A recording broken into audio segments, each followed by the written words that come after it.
ನಮಸ್ಕಾರ, ನಾನು ಮಂಜುನಾಥ್ ಕಾಮತ್. ನಾನೀಗ ಕಾರ್ಕಳದ ಬೈಲೂರು ಸಮೀಪದ ಹೊಸಬೆಳಕು ಆಶ್ರಮದಲ್ಲಿದ್ದೇನೆ. ಯಾರಿಗಾದರೂ ಜನರ ಸೇವೆ ಮಾಡಬೇಕು, ದೇವರ ಸೇವೆ ಮಾಡಬೇಕು ಅನ್ನುವಂತಹ ಆಸೆ ಇದ್ದರೆ ಇದೊಂದು ಸೂಕ್ತವಾದಂತಹ ಜಾಗ.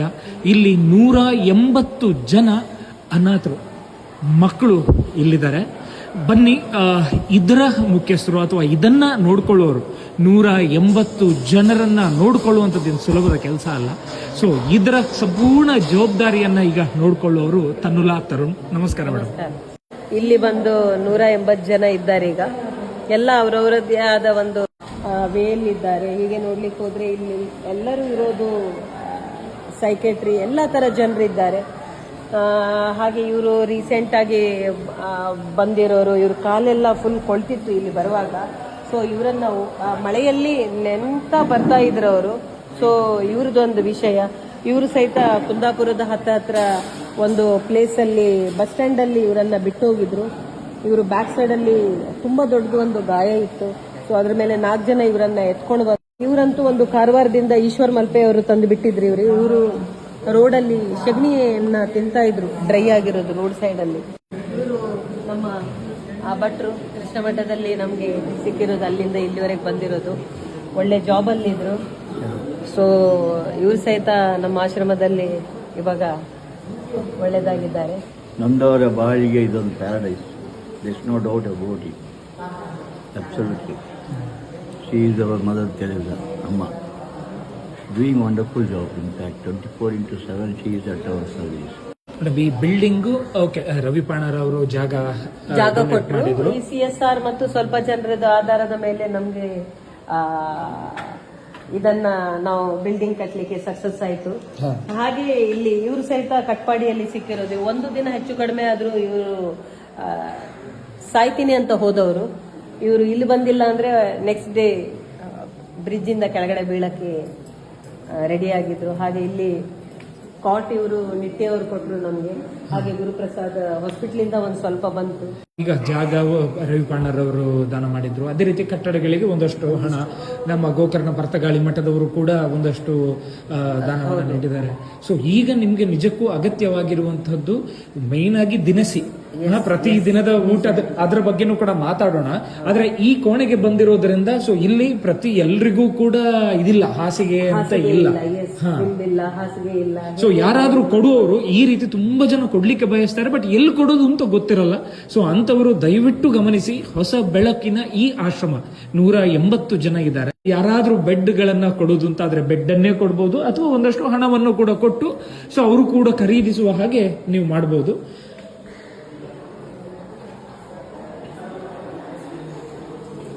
ಮೇಡಮ್, ಈಗ ಇವರನ್ನ ಸ್ನಾನ ಮಾಡಿಸೋದಾಗಿರ್ಲಿ ಅಥವಾ ಅವರ ಚಿಕಿತ್ಸೆ ಆಗಿರ್ಲಿ ಮಾಡುವವರು ನೀವೇ? ಹೌದು, ಸ್ನಾನಕ್ಕೆ ಇವ್ರ ಜೊತೆನೂ ಕೂಡ್ತಾರೆ ನಮ್ದು. ಸೊ ಸ್ನಾನ ಆಗ್ಲಿ, ಹೇರ್ ಕಟ್ ಆಗ್ಲಿ ಎಲ್ಲ ನಾವೇ. ಈಗ ಯಾರಿಗೂ ಬೇಡ ಅಂತ ಒಂದು ನಿರ್ಲಕ್ಷ್ಯಕ್ಕೊಳಗಾದ ಜನರನ್ನ ಸೊ ನೀವು ಇಲ್ಲಿ ದೇವರನ್ನಾಗಿಸೋದಿದೆಯಲ್ಲ ಮೇಡಮ್, ನಿಜಕ್ಕೂ ಕೂಡ ಅದು ದೊಡ್ಡ ಕೆಲಸ. ಅದು ಕಾಟ್ ಅಂದ್ರೆ ಎಲ್ಲರಿಗೂ ಕಾಟ್ ಇಲ್ಲ, ಪಾಪ ನಾನು ಆದ್ರೂ ಅಡ್ಜಸ್ಟ್ಮೆಂಟ್ ಮಾಡ್ಕೊಂಡು ಅವರವರಿಗೆ ಬೇಕಾಗಿರುವಂತದ್ದು ವ್ಯವಸ್ಥೆ ಮಾಡಿದ್ದೇನೆ. ಎಲ್ಲ 180 ಜನರಿಗೇನು ಕಾಟ್ ಏನಿಲ್ಲ. ಇಲ್ಲ.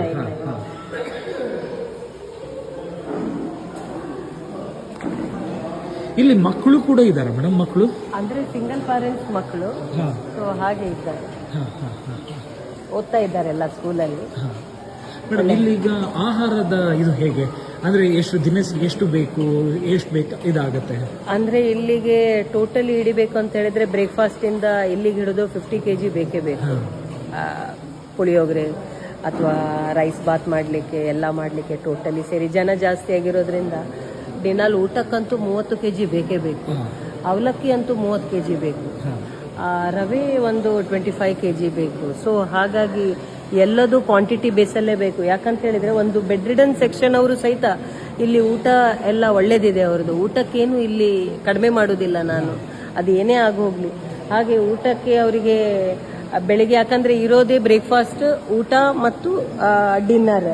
ಅದು ಬಿಟ್ಟೆ ಮಧ್ಯದಲ್ಲಿ ಏನು ತಿಂಡಿಗಳೆಲ್ಲ ಏನಿಲ್ಲ. ಹಾಗಾಗಿ ಊಟದಲ್ಲಿ ನಾನೇನು ಕಡಿಮೆ ಮಾಡೋದಿಲ್ಲ. ಜನ ಜಾಸ್ತಿ ಆಗಿರೋದ್ರಿಂದ ಊಟ ಸಹಿತ ಇಲ್ಲಿ ನಿಜವಾಗ್ಲೂ ಬರುವುದಿಲ್ಲ. ಒಂದೆರಡು ಈಗ ಬರ್ಡೇ ಅದು ಇದು ಲೆಕ್ಕದಲ್ಲಿ ಒಂದೆರಡು ಊಟ ಬರ್ತದೆ ಅಷ್ಟೇ ಬಿಟ್ರೆ, ಯಾಕಂದ್ರೆ ಇಲ್ಲಿ ಜನ ಜಾಸ್ತಿ ಆಗಿರೋದ್ರಿಂದ ಪಾಪ ಊಟ ಕೊಡೋರಿಗೂ ಕ್ಯಾಟ್ರಿಂಗ್ ಇಂದ ಒಂದು 15, 30, 20 ಸಾವಿರ 25 ಸಾವಿರ ಅವರು ಕೊಡ್ಲಿಕ್ಕೆ ಊಟ ಕೊಡುವ ಅಂದ್ರೂ ಅವರಿಗೆ ಕಷ್ಟ ಆಗ್ತದೆ. ಹಾಗಾಗಿ ಊಟ ಸಹಿತ ಇಲ್ಲಿ ಕಡಿಮೆ ಬರ್ತದೆ. ಮೇಡಮ್, ಈಗ ಯಾರಾದರೂ ಸಹಾಯ ಮಾಡೋದು ಅಂತ ಆದರೆ ಹೇಗೆ ಮಾಡೋದು? ವಸ್ತುವಿನ ರೂಪದಲ್ಲ ಅಥವಾ ಹಣದ ರೂಪದಲ್ಲ, ಹೇಗೆ? ಸರ್, ನಮಗೆ ನಿಜವಾಗ್ಲೂ ವಸ್ತು ರೂಪದಲ್ಲೇ ಕೊಟ್ಟರು ಒಳ್ಳೆಯದು. ಯಾಕಂದರೆ ಗಿಡಿಸಿನ್ ಎಲ್ಲ ಒಟ್ಟಿಗೆ ಇದೆ. ಸೊ ದಿನಸಿ ಸಾಮಾನು ಅಕ್ಕಿ ಒಂದು ಬಿಟ್ಟರು ಸಹಿತ ಬಾಕಿದು ಸಹಿತ ನಮಗೆ ನೀಡ್ಸ್ ಇದೆ. ಸೊ ಅದು ಮೇನ್ ಬೇಕಾಗಿರೋದು ಈಗ ಆಹಾರಕ್ಕೆ ಬೇಕಾಗಿರುವಂಥದ್ದು. ಈಗ ಚಳಿಗಾಲ ಇರೋದ್ರಿಂದ ಸ್ವಲ್ಪ ಬೆಡ್ಶೀಟು ಅವು ಇವು ಎಲ್ಲ ಬೇಕು. ಹಾಂ, ಓಕೆ. ಹಾಗಾದರೆ ಇಲ್ಲಿ ಒಂದನೇದಾಗಿ ಕಾಟು, ಬೆಡ್ಡು, ಆಮೇಲೆ ಕುರ್ಚಿಗಳು. ಕುರ್ಚಿಗಳು ಬೇಕೇ ಬೇಕು. ಯಾಕಂದ್ರೆ ಎಲ್ಲರೂ ಪಾಪ ನಿಂತ್ಕೊಂಡು ಊಟ ಮಾಡ್ತಾರೆ. ಸೀರಿಯಸ್ಲಿ ನಿಂತ್ಕೊಂಡು ಊಟ ಮಾಡ್ತಾರೆ. ಯಾಕಂದ್ರೆ ನಾವು ಮುಂಚೆ ಇದ್ದ ಕಡೆಗೆ ಅದು ಮದುವೆ ಹಾಲ್ ಆಗಿರೋದ್ರಿಂದ ಅಲ್ಲೆಲ್ಲ ಆಲ್ರೆಡಿ ಟೇಬಲ್ಗಳಿತ್ತು. ಅವಾಗ ನಮ್ಗೆ ಅದನ್ನ ಅಷ್ಟೊಂದು ಅನಿಸ್ಲಿಲ್ಲ. ಈಗ ನಿಜವಾಗ್ಲೂ ನಮ್ಗೆ ಅದು ಇವಾಗ ಅನಿಸ್ತಾ ಇದೆ. ನಾನು ಏನು ಅಸಹಾಯಕ ಸ್ಥಿತಿ ಆಗೋಗಿದ್ದೀನಿ ಸರ್, ಏನೂ ಮಾಡ್ಲಿಕ್ಕೆ ಆಗ್ತಾ ಇಲ್ಲ ನನ್ನಿಂದ. ಹಾಗೆ ಬೆಡ್ ರಿಡನ್ ಸೆಕ್ಷನ್ ಅಲ್ಲಿ ಹೋದ್ರೆ ಪ್ಯಾಡ್ಗಳು ಆಲ್ಮೋಸ್ಟ್ ಒಂದು 20-25 ಮೆಂಬರ್ಸ್ ಬೆಡ್ ರಿಡನ್ಸ್ ಇದ್ದಾರೆ. ಬೆಡ್ ರಿಡನ್ಸಿಗೂ ಸಹಿತ ಪ್ಯಾಡ್ ಬೇಕಾಗತ್ತೆ. ಸೊ ಹಾಗಾಗಿ ಇಲ್ಲಿ ಪ್ಯಾಡ್ ಸಹಿತ ನಮ್ದು ಕಡಿಮೆನೇ ಇದೆ. ಪ್ಯಾಡಿಗೆ ಸಹಿತ ಬೇಕಾಗಿದೆ. ಇದು ಮೇನ್. ನಿಮಗೆ ಈ ರೀತಿಯ ಒಂದು ಆಶ್ರಮ ನೀವು ಶುರು ಮಾಡಿದ್ದು ಯಾವಾಗ, ಅಥವಾ ಈ ಸೇವೆಗೆ ಬಂದದ್ದು ಹೇಗೆ? ಸರ್, ನಾನೇನು ಫೇಮಿಗೆ ಅಥವಾ ದುಡ್ಡಿಗೆ ನಾನು ಆಶ್ರಮ ಸ್ಟಾರ್ಟ್ ಮಾಡಿಲ್ಲ ಸರ್. ಸೇವೆ ಮಾಡಬೇಕಂತಲೇ ಸ್ಟಾರ್ಟ್ ಮಾಡಿರೋದು. ಸೊ ನನಗೆ ಇದರಲ್ಲೊಂದು ಖುಷಿ ಇದೆ ಸರ್. ನನಗೊಂದು ಆಸೆ ಅಷ್ಟೇ, ಅನಾಥರನ್ನ ಯಾವುದು ಅನಾಥರಾಗಿ ಮಾಡಬಾರ್ದು ಅಂತ. ಇವರು ಫಸ್ಟಿಂದ ತುಂಬ ಟೈಮಿಂದ ಇದ್ದಾರೆ. ಒಂದು